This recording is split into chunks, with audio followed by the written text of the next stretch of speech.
time. It's time. It's time.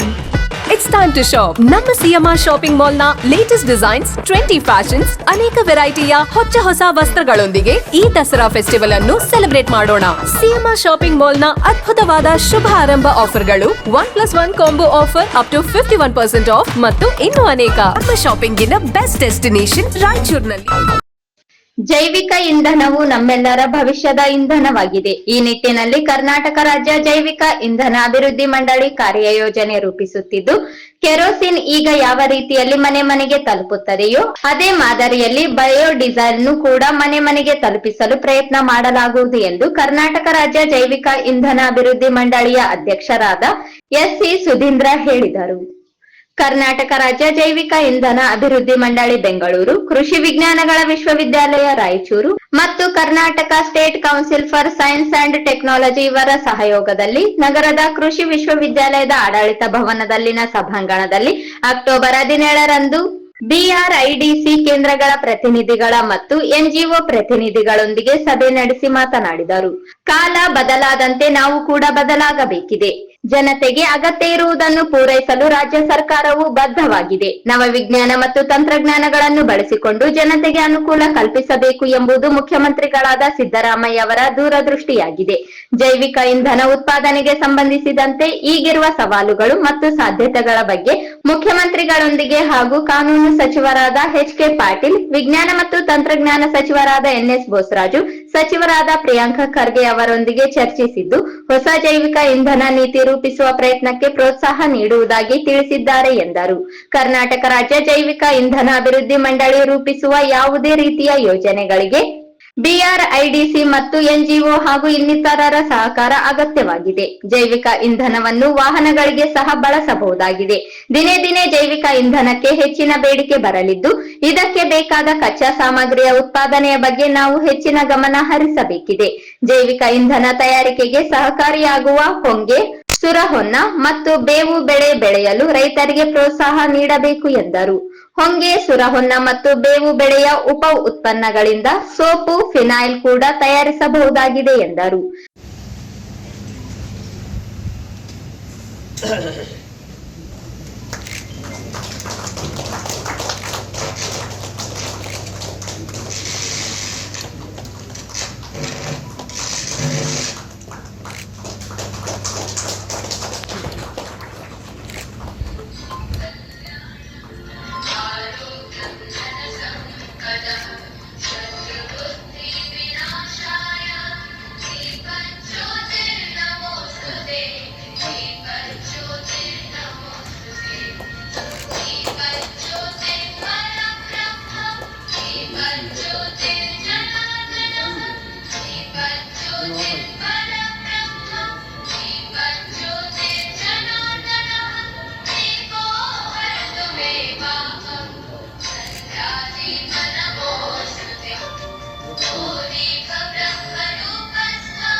ಮನೆ ಹೇಳ್ತಾ ಇದ್ದ ನಾನು ಅಜಯ್ ಸಿಂಗ್ ಹತ್ರ ಮಾತಾಡಿದ್ದೀನಿ. Ajay Singh is the person to take care of this Kalyana Karnataka, very ಈ ಸಪೋರ್ಟಿಂಗ್ ಅಸ್ ಅಂತ ಹೇಳಿದ್ದೀನಿ. ಅದಕ್ಕೆ ಸರ್ ಏನ್ ಹೇಳಿದ್ರು ನೀವು ಒಂದು ಏನಕ್ಕೆ ಹೇಳಿದೆ ಅಂದ್ರೆ, ಅಜಯ್ ಸಿಂಗ್ ಅವ್ರ ಡಿಸ್ಕಷನ್ ಮಾಡ್ಬೇಕಾದ್ರೆ ಒಂದು ಹೇಳಿದೆ ನಾನು, ನೋಡಿ ಇವತ್ತು ರಾಜ್ಯದ ಆಹಾರ ಮತ್ತು ಸರಬರಾಜು ಇಲಾಖೆಯಿಂದ ಏನು ನಮಗೆ ಒಂದು ಅಧಿಸೂಚನೆ ಹೊರಡಿಸಿದೆ. ಅದರಲ್ಲಿ ಏನು ಹೇಳಿದೆ, ಕ್ಯಾಬಿನೆಟ್ ಇಂದ ಡಿಸಿಷನ್ ತಗೊಂಡು ಒಂದು ಗೆಜೆಟ್ ನೋಟಿಫಿಕೇಶನ್ ಆಗುತ್ತೆ. ಕೆರೋಸಿನ್ ಹೆಂಗ್ ಸಿಗುತ್ತೆ ಅಂತ ಈಗ ತಾನೇ ನಾನು ನನ್ನ ವೈಸ್ ಚಾನ್ಸಲರ್ ಹನುಮಂತಪ್ಪ ಸಾಹೇಬರು ಮಾತಾಡ್ತಾ ಇದ್ವಿ. ರಾಜ್ಯದಲ್ಲಿ ಕೆರೋಸಿನ್ ಯಾವ ರೀತಿ ಜನಗಳಿಗೆ ದೊರಕುತ್ತೆ ಅದೇ ರೀತಿ ಬಯೋಡೀಸೆಲ್ ದೊರಕಬೇಕು ಅನ್ನೋ ರೀತಿಯಲ್ಲಿ ಎಚ್.ಕೆ. ಪಾಟೀಲ್ ಅವರು ಕ್ಯಾಬಿನೆಟ್ ಮೀಟಿಂಗ್ ಆದ್ಮೇಲೆ ಮಾತಾಡಿದ್ದಾರೆ ನೋಡಿ. KSBDB will be a nodal agency for this ಅಂತ. ನಿಮ್ಮೆಲ್ಲ ಸರ್ಕಾರ ಇಂಪಾರ್ಟೆಂಟ್ ನಮಗೀಗ. ಸುಮ್ಮನೆ ಮಾತಾಡೋದಲ್ಲ. ನಾನು ಎಂದೂ ಮಾಫ್ ಆಗಿದ್ವಿ, ಒಂದು ವಾರದ ಮಟ್ಟಕ್ಕೆ ಯೋಚನೆ ಮಾಡಿ ಕೂತ್ಕೊಂಡಿದ್ವಿ. How to build a chain for this, how to go with this, ಏನ್ ಮಾಡ್ಬೋದು ಬಯೋಡೀಸೆಲ್ ಸಂಬಂಧಪಟ್ಟಿರೋರಿಗೆ. ಸಾಲಿಡ್ ವೇಸ್ಟ್ ಮ್ಯಾನೇಜ್ಮೆಂಟ್ ಇಂದ ಬಯೋಡೀಸೆಲ್ ಆಗುತ್ತೆ ಅಂದಾಗ ಬಾಗಲಕೋಟೆಯಲ್ಲಿ ಮೊನ್ನೆ ಯಾವ ಕಂಪ್ನಿಯಲ್ಲೂ ನಾರಾಯಣಿ ಅನ್ನೋರು ಬಂದು ಅವರು ಅವ್ರ MD ಅವ್ರ ಡೈರೆಕ್ಟರು ಎಲ್ಲ ಬಂದು ನಾನು ಮಾತಾಡಿದಾಗ ಅವರು ಈಗಾಗಲೇ 16ರಿಂದ 17 ಕೋಟಿ ರೂಪಾಯಿ ಇನ್ವೆಸ್ಟ್ ಮಾಡಿದ್ದಾರೆ ಬಾಗಲಕೋಟೆಯಲ್ಲಿ. ಯಾವುದಕ್ಕೆ? That unit which solid waste management where will the plastic is been converted into biodiesel. ನಾನು MD ಅವ್ರ ಮಾತಾಡ್ಬೇಕಾದ್ರೆ ಯಾವುದೇ ಇರ್ಬೋದು, ಹಿಂಗೆ ಇರ್ಬೋದು, ಆದರೆ ಬಯೋಡೀಸೆಲ್ ಸಂಬಂಧಪಟ್ಟರಿಗೆ ಏನಾದ್ರು ಮಾಡಬೇಕು ಅಂದ್ರೆ B100 ಗ್ರೇಡ್ ಇದ್ರೆ ಮಾತ್ರ ಅದಕ್ಕೆ ಮುಂದಕ್ಕೆ ತಗೊಂಡು ಹೋಗ್ಬೋದು ಅಂತ ಹೇಳಿದೆ. ಅವ್ರಿಗೂ ತಿಳಿಸಿದ್ವಿ ನಾವು. ಅವರು ಏನೋ ಕೋರ್ಟ್ ಕೇಸ್ ಇದೆ ಅಂತ ಹೇಳ್ತಾರೆ, ಮಾತಾಡ್ಕೊಳ್ಳಿ ಅವರು ಪರ್ಸನಲ್ ಮಾಡ್ಕೊಂತಾರೆ. ನಾನು ಯಾಕೆ ನಿಮ್ಗೆ ಉದ್ದೇಶಿಸಿ ಮಾತಾಡ್ಬೇಕು, ಇವತ್ತು ಬರಲೇಬೇಕು ಅಂತ ನಾನು ಆನ್ಲೈನಲ್ಲಿ ಸೇರೋಣ ಅಂತಿದ್ದೆ. I just wanted to be on. ತಾವೆಲ್ಲ ಇವತ್ತು ಸೇರಿದ್ದೀರ, ತಾವೆಲ್ಲ ನಮ್ಮ ಕುಟುಂಬ ವರ್ಗದವ್ರಿಗೆ, ತಾವೆಲ್ಲ ನಮಗೆ ನಿಮ್ಮಿಂದನೇ ನಾವು NGO ಆಗಿರ್ಬೋದು, ನಮ್ಮ PRIDC ಸೆಂಟರ್ಗಳಾಗಿರ್ಬೋದು, ಒಬ್ಬೊಬ್ಬರು ಬಗ್ಗೆ ಸಲ್ಲಿಸಿದ್ದೀರ. ಅದೇ ನಿಮಗೆ ಗೊತ್ತಿರೋಂಥದ್ದು ನನಗೆಲ್ಲ ಬಹಳ ವಿಚಾರಗಳು ತಮಗೆ ತಿಳಿದಿದೆ. ಆ ತಿಳಿದಿರೋಂಥದ್ರಲ್ಲಿ ನಮ್ಮ ಈ ಯಾವುದೇ ಈಗ ಯೂಸ್ ಕುಕಿಂಗ್ ಆಯಿಲ್ ಇರ್ಬೋದು, ಬೀಜಗಳು ಸಂಗ್ರಹಣ ಮಾಡೋದು ಬಹಳ ಇಂಪಾರ್ಟೆಂಟ್. ನಮ್ಮ ರೈತರು ಬೆನ್ನೆಲುಬು ಅಂತ ಹೇಳ್ತಾರೆ. ಏನಕ್ಕೆ ಹೇಳ್ತಾ ಇದ್ದಾರೆ? ಆ ರೈತರಿಗೆ ಬೆನ್ನೆಲುಬು ಅಂತ ತಿಳಿಸೋದು, ಬಿಕಾಸ್ ಅವರಿಂದನೇ ಇವತ್ತು ನಾವು ಅನ್ನ ಊಟ ಮಾಡ್ತಾ ಇರೋದಾಗಿ ಏನಾರ ಮಾಡ್ಬೇಕಾದ್ರೆ ಅವರಿಗೆ ಅಂತೇಳಿ ಈ ಕಾರ್ಯಕ್ರಮ ಯಾವುದು ಸೀಡ್ಸ್ TBOಗಳು ಬಹಳ ಮುಖ್ಯವಾಗಿ ಅಲ್ಲಿಂದ ಸಂಗ್ರಹಣೆ ಮಾಡಿ ನಮ್ಗೆ ಕೊಟ್ಟು ಅದರಿಂದ ಅವ್ರಿಗೂ ನನಗೆ ಸಂಪಾದನೆ ಆಗುತ್ತೆ, ನಮಗೂ ಅದರಿಂದ ಉಪಯೋಗ ಆಗುತ್ತೆ.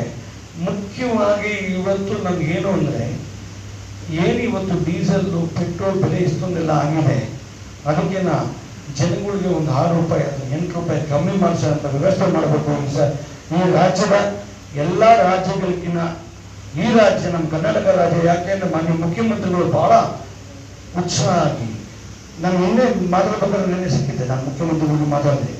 ನೆನ್ನೆ ಇದ್ರ ಬಗ್ಗೆ ಜರ್ಮನಿ ವಿಷಯದ ಬಗ್ಗೆ ಹೇಳಿದ ತಕ್ಷಣ ಅವ್ರೇನೊಂದು ಒಂದೇ ಮಾತು, ನೀನು ಒಳ್ಳೊಳ್ಳೆ ಕೆಲಸಗಳು ಮಾಡಬೇಕಪ್ಪ, ಇನ್ನೂ ಮಾಡಬೇಕು, ನಾನು ನಿನ್ನ ಜೊತೆ ಇರ್ತೀನಿ, ನಿನಗೆ ಪ್ರೋತ್ಸಾಹ ನೀಡ್ತೀನಿ ಅಂತ ಹೇಳಿದ್ದಾರೆ.